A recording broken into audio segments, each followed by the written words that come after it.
Hare Krishna devotees, welcome to Shloka Day. Over the next few days, we will be doing a few shlokas from shlokas 8 to 12. So today we'll take up a couple of shlokas. So in the first shloka of this particular chapter, 13th chapter, Arjuna had asked 6 questions, which is to do with the 6 terms, Kshetra, Kshetrajna, Purusha and Prakriti, and Jnana and Jnaya. So in shlokas 2 to 7, the Lord has answered what is Kshetra and who is Kshetrajna. Kshetra is the field of activities and Kshetrajna is the knower of the field of activities. There are 2 knowers, which is the Self and the Supreme. In shlokas 8 to 12, the Lord is going to talk about what is Jnana. And the Lord is going to identify 20 topics which the Lord says is Jnana. Anything else the Lord will declare to be ignorance. Because there are many shlokas, what I thought we can do is just do 2 shlokas today. And then maybe 2 shlokas the next day and then 1 shloka. So we'll see how that goes. So shlokas 8 and 9. Amanitvam madambhitvam Amanitvam madambhitvam ahimsa kshantirarjavam ahimsa chandirarjavam acharyopasanam shaucham acharyopasanam shaujam dhairyam atmavinigrahah dhairyam atmavinigrahah indriyartheshu vairagyam indriyarteshu vairagyam anahankara evacha anahankara evacha janma mrityujjara vyadhi janma mrityu jara vyadhi dukkha doshanudarshanam. dukkha doshanudarshanam. Word for word meaning, translation and purport by His Divine Grace, Srila Bhaktivedanta Swami Prabhupada, Srila Prabhupada ki Jai. Amanitvam, Amanitvam, humility. humility. Adambhitvam, Dambhitvam, pridelessness. righteousness. Ahimsa, Ahimsa, non-violence. non-violence. Shantihi, Shanti, tolerance. tolerance. Arjavam, Arjavam, simplicity. simplicity. Acharya upasanam, Acharya upasanam, approaching a bona fide spiritual master. approaching a bona fide spiritual master. Shaucham, Shaucham, cleanliness. cleanness. Sthiryam, Dhairyam, steadfastness.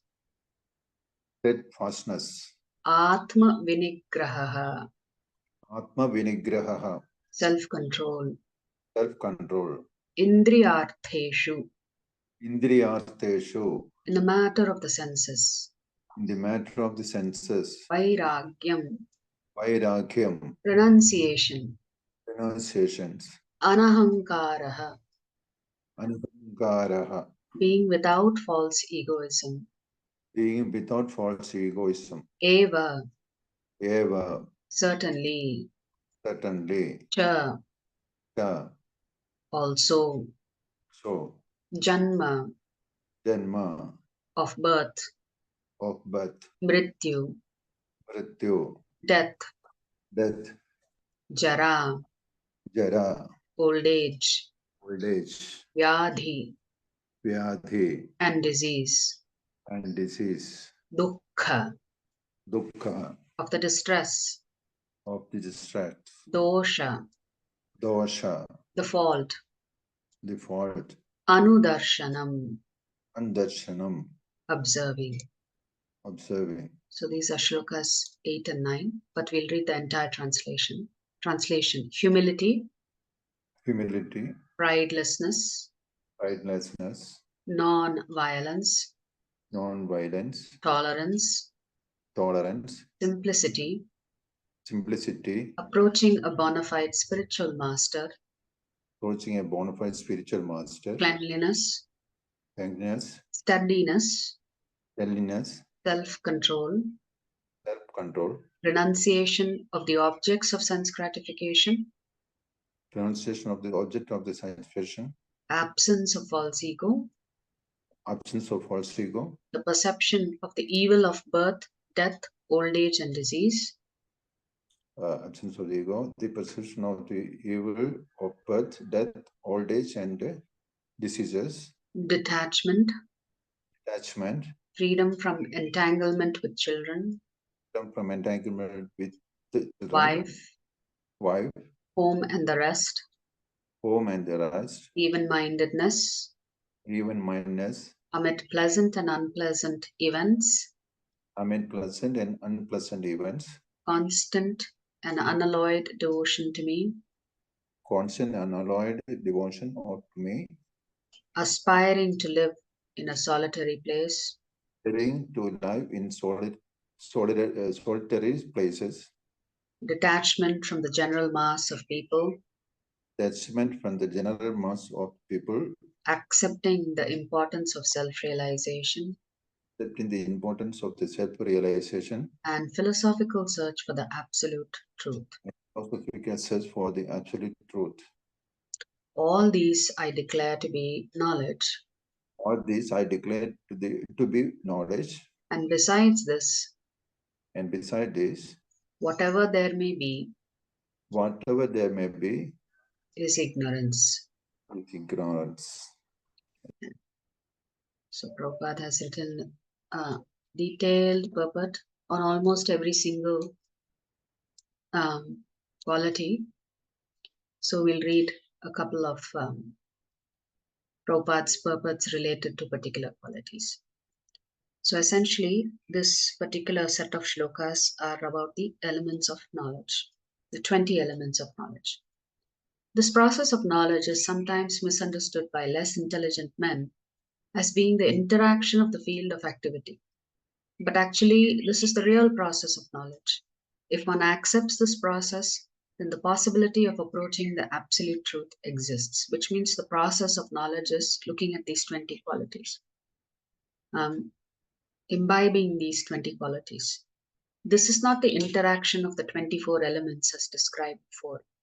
This is actually the means to get out of the entanglement of those elements. The embodied soul is entrapped by the body, which is a casing made of the 24 elements. And the process of knowledge as described here is the means to get out of it. Of all the descriptions of the process of knowledge, the most important point is described in the first line of the 11th verse. Mai chananya yogena bhaktir avyabhicharini.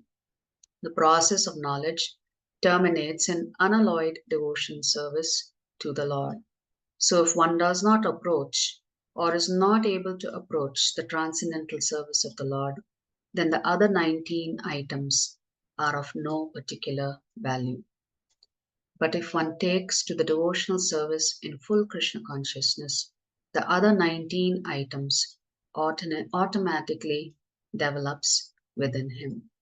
As stated in Srimad Bhagavatam, Canto 5, Chapter 18, Shloka 12, Yasyasti bhaktir bhagavatya kinchana sarvair gunaih tatra samasate surah. All the good qualities of knowledge develop in one who has attained the stage of devotional service. The principle of accepting a spiritual master, as mentioned in the 8th verse, is essential. Even for one who takes to devotional service, it is most important.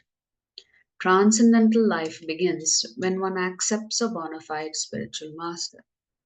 The Supreme Personality of Godhead, Sri Krishna, clearly states here that this process of knowledge is the actual path. Anything speculated beyond this is nonsense. So Prabhupada is simply explaining here that first of all, one has to become a devotee of Krishna. Once one becomes a devotee of Krishna, which is one of the 20 qualities that the Lord is talking about, that is the most important thing we have to focus on. And If we focus on practicing how to be a nice devotee of the Lord, then the other 19 qualities Prabhupada is saying will automatically develop within you. You don't have to figure out how you're going to develop these 20 qualities one by one. The first quality we have to focus on is performing bhakti yoga for the pleasure of the Supreme Lord. The second aspect that Prabhupada is emphasizing among the 20 qualities, the first one, the most important one, is that we have to become devotees of Krishna. The second critical quality that Prabhupada is emphasizing out of the 20 is that we must have a spiritual master. Your spiritual journey actually begins officially when you accept a spiritual master. Until then, you could say you're just practicing to take up a spiritual master. If not in this life, then maybe in next life. So Prabhupada is emphasizing 2 of the 20 qualities: becoming a devotee of Krishna, accepting a spiritual master. As for the knowledge outlined here, the items may be analyzed as follows. Humility means that one should not be anxious to have the satisfaction of being honored by others. His Holiness Bhakti Tirtha Swami Maharaj, one of Prabhupada's sannyasi disciples, has said that humility doesn't mean thinking of oneself less. It's about thinking less of oneself. What is the subtle difference between the two?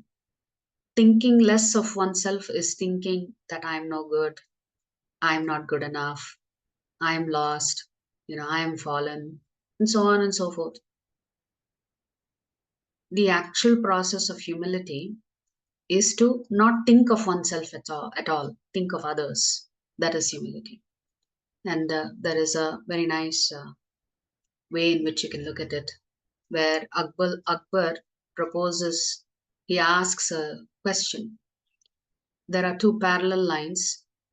How can you shorten the length of one line without shortening the length of either of the 2 lines? So Birbal solves that riddle by increasing the length of one of the lines. You have automatically shortened the length of the other line. So humility means the ability to glorify others over and over again. The more and more you glorify others, that keeps you humble. It's not, humility has nothing to do with I-centric. If you are I-centric, that's your false ego. Humility is glorifying others and not beating yourself up. So it's not about thinking you're not good enough, because if you're not good enough, then Krishna would not have benedicted you with Krishna consciousness. So obviously Krishna saw something in you and he wants you to make progress on the spiritual path. So it's about glorifying others. When you glorify others, you automatically become humble. So Prabhupada is writing, humility means that one should not be anxious to have the satisfaction of being honored by others. The material conception of life makes us very eager to receive honor from others. But from the point of view of a man in perfect knowledge, who knows that he is not this body, anything, honor or dishonor, pertaining to this body is useless. One should not be hankering after this material deception.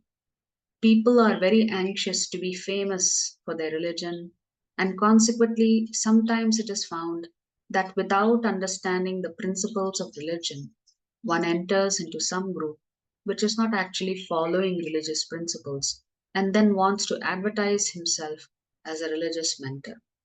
As for actual advancement in spiritual science, one should have a test to see how far he is progressing. He can judge by these items. Non-violence is generally taken to mean not killing or destroying the body. But actually, non-violence means not to put others into distress. So we should not be the cause of distress to others. If we are causing distress to others, that is being violent. People in general are trapped by ignorance in the material concept of life, and they perpetually suffer material pains. So, unless one elevates people to spiritual knowledge, one is practicing violence. So, one more definition is if you're not helping, first of all, of course, you have to help yourself. If you are not helping others to get connected to Krishna, Prabhupada is boldly declaring that you are violent. One should try his best to distribute real knowledge to the people so that they may become enlightened and leave this material entanglement. That is non-violence. Tolerance means that one should be practiced to bear insult and dishonor from others. That is tolerance. So sometimes people may praise you, that may make you feel really good about yourself. And sometimes people may insult you and you are offended. But you should be tolerant in both situations. Now, how can you, why would Prabhupada use the word, or rather, why would Krishna use the word tolerance for being glorified? Because even the glory is impermanent. So anything that is impermanent, you should tolerate. Normally, you would think happiness, why should we tolerate happiness? Because happiness is what we are actually working for. So similarly, even honor should be tolerated because you know that is temporary. If one is engaged in the advancement of spiritual knowledge, there will be so many insults and much dishonor from others. This is expected because material nature is so constituted. Even a boy like Prahlada, who only 5 years old, was engaged in the cultivation of spiritual knowledge, was endangered when his father became antagonistic to his devotion. The father tried to kill him in so many ways, but Prahlada tolerated him. So there may be many impediments to making advancement in spiritual knowledge, but we should be tolerant and continue our progress with determination. Simplicity, Arjun, means that without diplomacy, one should be so straightforward that he can disclose the real truth even to an enemy. As for acceptance of the spiritual master, that is essential because without the instruction of a bona fide spiritual master, one cannot progress in the spiritual science. One should approach the spiritual master with all humility and offer him all services so that he will be pleased to bestow his blessings upon the disciple. Because a bona fide spiritual master is a representative of Krishna, if he bestows any blessings upon his disciple, that will make the disciple immediately advanced without the disciples following the regulative principles. Or the regulative principles will be easier for one who has served the spiritual master without reservation. So, two things Prabhupada is tackling in this paragraph. One is, what does it mean to be simple? Simple means not playing politics, being straightforward, so straightforward that even to an enemy, Prabhupada says you should be able to speak the truth. Because normally against someone who's our supposed enemy, we will hide things from them. We'll pretend. Then Prabhupada is talking about the spiritual master, that this is an essential aspect of practicing bhakti, because only when you are ready to follow the instructions of the spiritual master, you are actually able to progress on the path of bhakti. So humility is necessary to approach a spiritual master. Prabhupada is also talking about the seva bhav. We should be ready to offer seva to the supreme spiritual master. And this way, by serving the spiritual master nicely, you are able to invoke his blessings and mercy. Now, you may think, does that mean I have to be in the physical presence of my spiritual master to serve him nicely? Because otherwise, how will he know that I'm serving him nicely?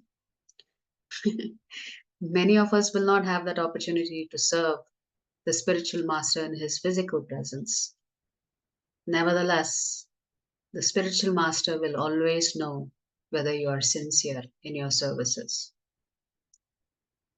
Because he is a representative of Krishna, Krishna will reveal to him who is a sincere devotee, who is not a sincere devotee.